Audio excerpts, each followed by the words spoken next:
오늘 성경 말씀은 열왕기상 15장 9절부터 24절 말씀입니다. 열왕기상 15장 9절부터 24절 말씀입니다. 구약 성경 541페이지입니다. 한 절씩 나누어 읽도록 하겠습니다. 9절 제가 먼저 읽겠습니다. 이스라엘의 여로보암 왕 제20년에 아사가 유다 왕이 되어 예루살렘에서 41년 동안 다스리니라. 그의 어머니의 이름은 마아가라 아비살롬의 딸이더라. 아사가 그의 조상 다윗 같이 여호와 보시기에 정직하게 행하여 담색하는 자를 그 땅에서 쫓아내고 그의 조상들이 지은 모든 우상을 없애고 또 그의 어머니 마아가가 혐오스러운 아세라 상을 만들었으므로 태후의 위를 폐하고 그 우상을 찍어 기드론 시내가에서 불살랐으나 다만 산당은 없애지 아니하리라. 그러나 아사의 마음이 일평생 여호와 앞에 온전하였으며 그가 그의 아버지가 성별한 것과 자기가 성별한 것을 여호와의 성전에 받들어 드렸으니 곧 은과 금과 그릇들이더라. 아사와 이스라엘의 왕 바아사 사이에 일생 동안 전쟁이 있으니라. 이스라엘의 왕 바아사가 유다를 치러 올라와서 라마를 건축하여 사람을 유다 왕 아사와 왕래하지 못하게 하려 한지라. 아사가 여호와의 성전 곳간과 왕궁 곳간에 남은 은금을 모두 가져다가 그 신하의 손에 넘겨 다메섹에 거주하고 있는 아람의 왕 헤시온의 손자 다브림몬의 아들 벤하닷에게 보내며 이르되 나와 당신 사이에 약조가 있고 내 아버지와 당신의 아버지 사이에도 있었느니라. 내가 당신에게 은금 예물을 보냈으니 와서 이스라엘의 왕 바아사와 세운 약조를 깨뜨려서 그가 나를 떠나게 하라 하매 벤하닷이 아사 왕의 말을 듣고 그의 군대 지휘관들을 보내 이스라엘 성읍들을 치되 이온과 단과 아벨벤마가와 긴네렛 온 땅과 납달리 온 땅을 쳤더니 바아사가 듣고 라마를 건축하는 일을 중단하고 다르사에 거주하니라. 이에 아사 왕이 온 유다에 명령을 내려 한 사람도 모면하지 못하게 하여 바아사가 라마를 건축하던 돌과 제목을 가져오게 하고 그것으로 베냐민의 게바와 미스바를 건축하였더라. 아사의 남은 사적과 모든 권세와 그가 행한 모든 일과 성읍을 건축한 일이 유다 왕 역대지략에 기록되지 아니하였느냐. 그러나 그는 늙음하게 발에 병이 들었더라. 아사가 그의 조상들과 함께 자매 그의 조상들과 함께 그의 조상 다윗의 성읍에 장사되고 그의 아들 여호사밧이 대신하여 왕이 되니라. 아멘.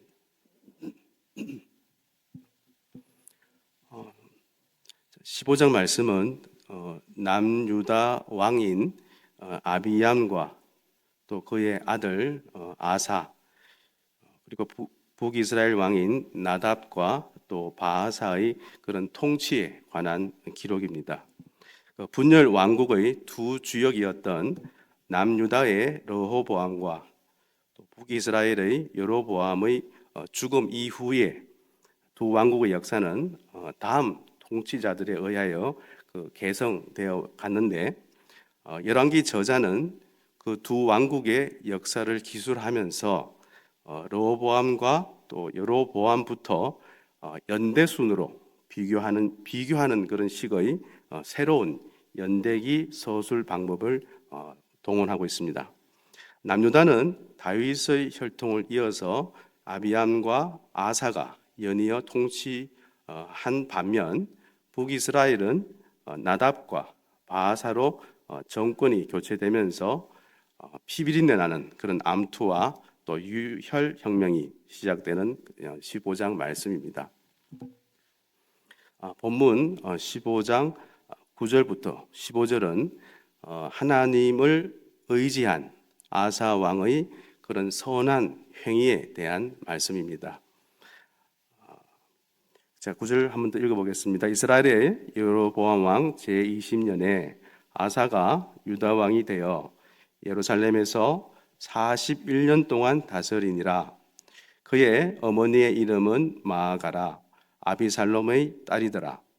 아사가 그의 조상 다윗같이 여호와 보시기에 정직하게 행하여 남색하는 자를 그 땅에서 쫓아내고 그의 조상들이 지은 모든 우상을 없애고 또 그의 어머니 마아가가 혐오스러운 아세라상을 만들었으므로 태후의 위를 폐하고 그 우상을 찍어 기드론 시내가에서 불살랐으나 다만 산당은 없애지 아니하리라. 그러나 아사의 마음이 일평생 여호와 앞에 온전하였으며 그가 그의 아버지가 성별한 것과 또 자기가 성별한 것을 여호와의 성전에 받들어 드렸으니 곧 은과 금과 그릇들이더라. 자, 1절 말씀에서 아사는 북이스라엘 여로보암 왕 제20년에 남유다의 세 번째 왕이 되어 예루살렘에서 다스렸습니다. 통치 기간은 41년으로서 유다의 그 14대 왕이며 또 히스기야의 아들로서 12세의 왕이 되어 55년을 통치한 그 므낫세 왕과 또 유다의 10대 왕인 우시야 왕은 52년을 통치한 것에 이어서 오늘 아사 왕은 그 세 번째로 긴 통치 기간을 보냈습니다. 10절에서 아사의 어머니로 소개된 마아가는 실제로는 그 압살롬의 손녀로서 아사의 할머니가 됩니다. 아사의 아버지 아비암이 왕으로 등극 후 3년 만에 죽었고 또 아사의 통치 기간이 41년인 점을 고려해 보면 어린 나이에 왕이 되어 조모인 마아가가 섭정을 한 것으로 보여지며 13절에서 마아가는 폐위되는 등 이런 아사의 통치와 깊게 관여된 그 인물이므로 어머니 대신 소개된 것으로 보여집니다. 또한 11절부터 13절에서 아사는 다윗처럼 하나님께 순종하는 왕으로 평가받고 있으며 이러한 평가를 받는 유다 왕 8명 중에 첫째 왕이 됩니다.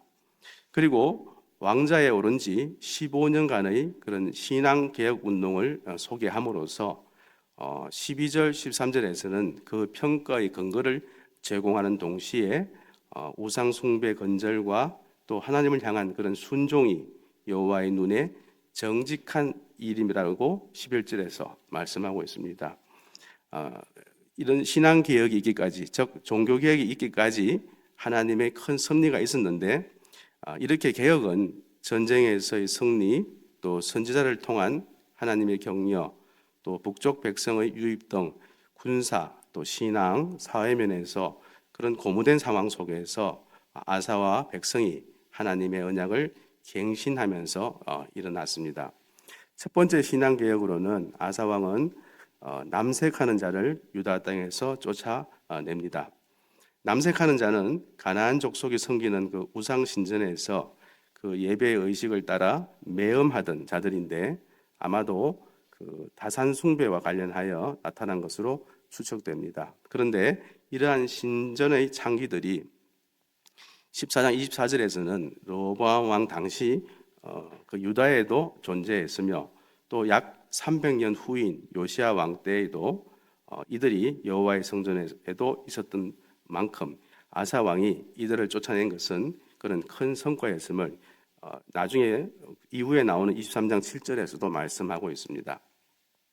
두 번째 개혁에서 아사 왕은 그의 선조들이 만든 우상을 모두 없앴습니다. 솔로몬은 이방 아내들이 섬기는 온갖 우상을 위해 산당을 만들었고 또 분양하게 함으로써 이스라엘 전역에 그런 우상 숭배를 퍼뜨렸다고 11장 3절부터 8절 말씀에 나오고 있습니다. 그리고 14장 23절에서는 로보암 때도 유다 곳곳에 산당과 우상들이 많았으며 아사의 조모인 마아가도 그런 아세라상을 만들어서 섬겼습니다. 그러나 아사는 선왕들과는 달리 우상이 예배의 대상이 아님을 그 백성들에게 각인시키고 또 백성으로 하여금 하나님을 찾게 했습니다. 자, 세 번째 개혁에 있어서는 아사는 아세라를 숭배한 그 태후인 마아가를 폐위했습니다.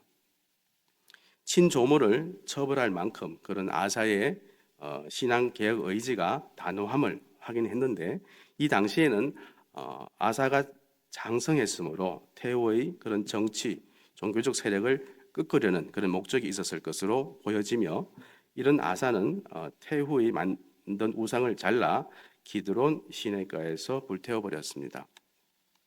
이어서 그 14절의 그 아사가 산당을 제거하지 않았다는 설명은 우리에게 아주 긴장을 자아내게 하는데 실제로 역대하 14장 3절 5절에서는 실제 산당을 제거했다는 그런 기록도 있는데 이러한 상충된 내용을 정리해 보면 결국 14절은 아사가 산당을 완전히 제거하지는 못했음을 뜻하고 있습니다. 이렇게 열왕기 저자는 산당이 남아 있어 아사의 개혁에도 불구하고 우상 숭배가 유다에 지속될 것을 전조로 알리고 있습니다. 그리고 본문 15장 16절부터 22절 말씀은 벤하닷을 의지한 아사 왕의 그런 어리석은 행위에 대한 말씀입니다. 16절입니다. 아사와 이스라엘의 왕 바하사 사이에 일생 동안 전쟁이 있으니라. 17절 이스라엘의 왕 바하사가 유다를 치러 올라와서 라마를 건축하여 사람을 유다 왕 아사와 왕래하지 못하게 하려 한지라. 아사가 여호와의 성전 곳간과 왕군 곳간에 남은 은금을 모두 가져다가 그 신하의 손에 넘겨 다메섹에 거주하고 있는 아람 왕 헤시온의 손자 다브림몬의 아들 벤하단에게 보내며 이르되 나와 당신 사이에 약조가 있고 내 아버지와 당신의 아버지 사이에도 있었느니라. 내가 당신에게 은금 예물을 보냈으니 와서 이스라엘의 왕 바하사와 세운 약조를 깨뜨려서 그가 나를 떠나게 하라 하매 벤하닷이 아사 왕의 말을 듣고 그의 군대 지휘관들을 보내 이스라엘 성읍들을 치되 이온과 단과 아벨 벳마가와 긴네렛 온 땅과 납달리 온 땅을 쳤더니 바하사가 복 듣고 라마를 건축하는 일을 중단하고 디르사에 거주하니라. 이에 아사 왕이 온 유다에 명령을 내려 한 사람도 모면하지 못하게 하여 바하사가 라마를 건축하던 돌과 제목을 가져오게 하고 그것으로 베냐민의 게바와 미스바를 건축하였더라. 아사 왕은 이스라엘 왕 바하사와 그런 적대 관계에 있었습니다. 그런데 바하사 왕은 남유다와 북이스라엘의 그 국경에 위치한 라마라는 성을 군사적인 요충지로 삼고자 건축을 시작했습니다. 이때 아사 왕은 남유다에 남아 있는 보물들을 아람 왕 벤하단에게 바치면서 그 대가로 북이스라엘을 침략을 요청했는데 아사 왕의 이 같은 계획은 성공을 거두었습니다.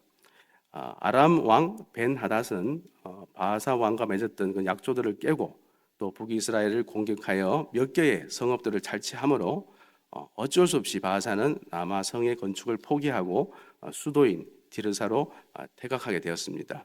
이렇게 아사 왕은 즉시 라마 성으로 가서 그곳에 남아 있는 재료들을 가지고 북이스라엘과의 그런 국경지대인 미스바 성을 견고하게 구축하였습니다. 하지만 아사 왕은 그 신앙적으로 큰 실수를 범하고 말았는데 하나님을 의지하기보다는 아람 왕을 의지한 그런 불신앙 때문에 아사 왕은 선지자 하나니의 그런 책망까지 받았습니다. 이때 아사 왕은 회개하기보다는 선지자 하나니를 옥에 가두는 이런 죄악을 범하기도 했습니다. 16절부터 24절 말씀을 한 번 더 정리해 보겠습니다. 북이스라엘 바하사 왕을 견제하기 위해 아람 왕 벤하단에게 그런 여호와의 성전 곳간과 또 왕궁 곳간에 남은 은금을 모두 가져다가 보내고 그 대가로 바하사와 맺은 약조를 깨뜨리고 자기 편에 서서 바하사를 공격해 달라고 이런 요청을 합니다. 이 모습은 남유다 왕조의 그 안전을 하나님이 아니라 은과 금의 힘에 의존하고 또 주변 나라와의 그런 역학 관계를 먼저 의지한 것은 분명한 그런 불신앙의 태도입니다. 주변 정세에 민감한 것은 왕으로서 당연한 일이지만 형제 나라와 전쟁하기 위해 이방 나라의 도움을 받는 것은 결코 바람직하지 않다는 것을 말씀하고 있습니다.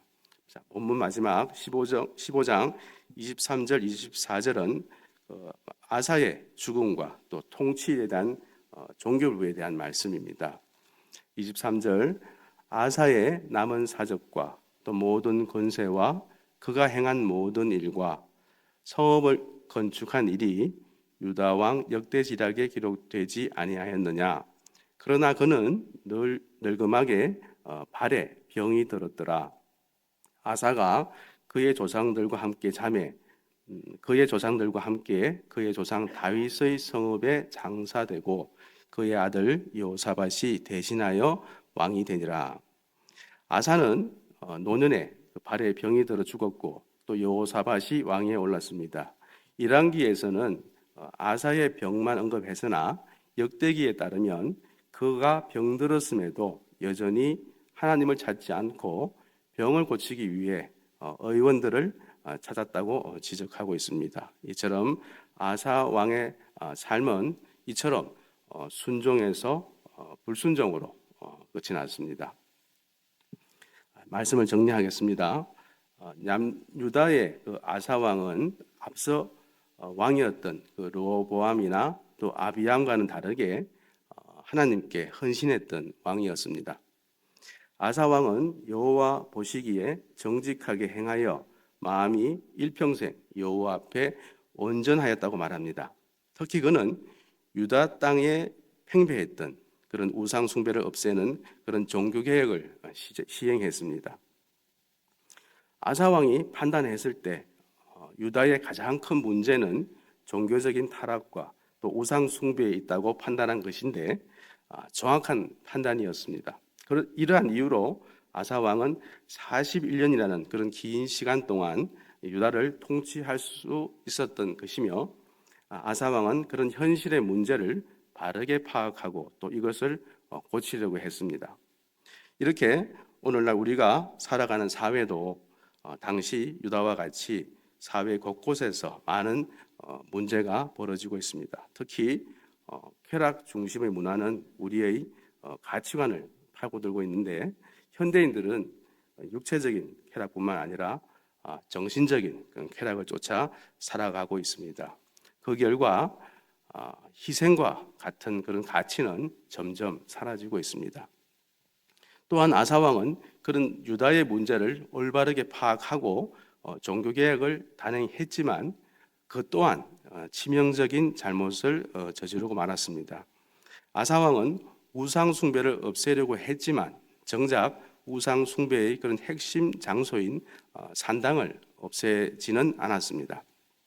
이것은 남유다 백성들이 위태로운 순간에 우상숭배를 선택할 수 있는 그런 여지는 남겨두었다는 것입니다. 하지만 그보다 더 큰 실수는 위태로운 순간에 하나님을 의지하지 않았다는 데에 있습니다. 아사왕은 애국과의 전투에서 하나님의 도움으로 승리를 경험했음에도 불구하고 북이스라엘의 그 바하사 왕과 다툼이 일어났을 때 이방 민족인 이런 아람의 군대를 끌어들이게 됩니다. 이후 아람 왕 벤하닷에게 보물을 보내서 바하사와 맺은 그런 조약을 끊고 그를 자기 영토에서 내쫓아달라고 요청했는데 결국 벤하닷은 아람 왕의 부탁대로 군대를 보내 이스라엘을 공격합니다. 그리고 그 성경은 그가 한 모든 일을 기록했다고 전하고 있습니다. 자, 이제 우리의 이 믿음은 가장 위태로운 순간에 그 모습을 드러냅니다. 모든 것이 잘 될 때에는 훌륭한 믿음을 가진 것 같지만 위태롭고 또 불안한 그런 상황이 찾아오면 가장 깊숙한 곳에 자리한 그런 믿음의 그 실체를 발견하게 됩니다. 그래서 때로 하나님은 우리에게 위태로운 순간을 허락하시곤 합니다. 이것은 믿음을 발견하고 또 다시 굳게 하려는 뜻이 있기 때문입니다. 위태로운 순간에 하나님을 의지할 수 있는 그런 굳건한 믿음을 위해 기도하는 저와 여러분이 되기를 바랍니다. 개인적으로 묵상하시겠습니다.